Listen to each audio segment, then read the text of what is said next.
Gandang hapon guys. Uli na dai ko guys, gikan ko sa Davao guys. Nagsundo ko sa kong asawa sa Davao International Airport. Gahapon nya nakauli ko mga alas 7 na misa buntag ulit na nadisbalay. Ako dai patanaw to guys, nagiani na laki. Kuman nag-ani di ay ang laki guys, ang babae na may nabilin guys.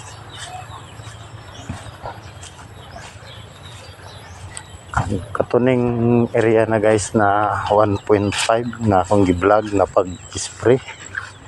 Naani na ang laki guys, babae na nabilin guys. Bye.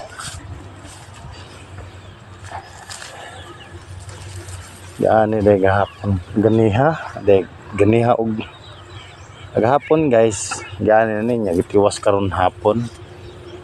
Okay ning laki guys, humanag ani. Ang kinilang babay ang anihon. Seeds na ni siya guys.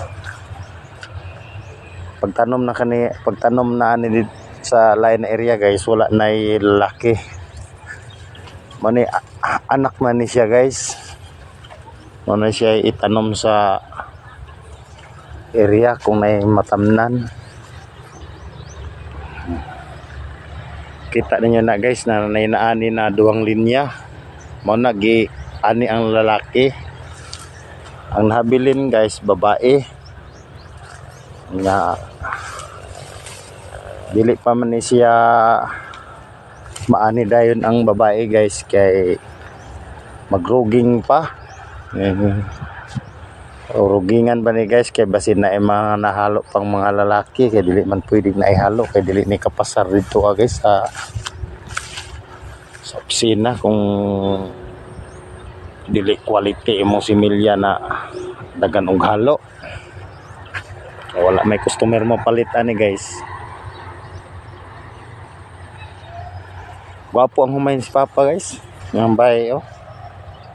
Kita mo yan guys oh. M20 yan guys. Talagang pula-pula ang ano bunga. Kami dalawa sa papa ko nito guys, nagsakripisyo magtrabaho. Kami nagtulungan. Hindi naman pwede hayaan natin ang mga magulang natin guys. May edad na 65 years old na guys nya. Wala na yung kakayahan na mag-spray. Ako nang nagtatrabaho niyan guys. Mag-spray, abono. Yun. Nya mga tapos nito pag-ani guys. May plano pala kami ni Papa guys na magtanim kaming pakwan o melon dito. Pakwan nun namin ang kapalit nito. Para habang naghihintay sa buwan na pag traktor naman o simula sa pagtatanim ng palay, nagagamit pa rin ang lupa. Tatanamin naming melon, mga 3 lata o 4 na lata. Baka abuton yan sa mga 5,000 na piraso na puon o seeds na melon. Yan guys. Gipakita na ko kay diyan pag-ani gapon. Nya ganiha pud gitiwas.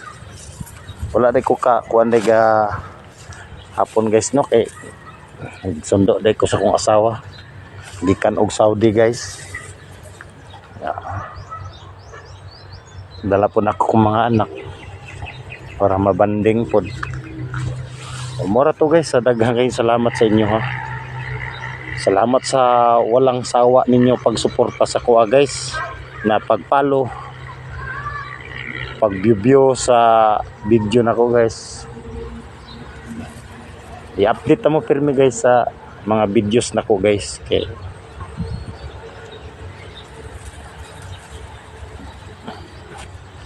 Yan akong ginagawa guys, mga sariling content lang ni guys.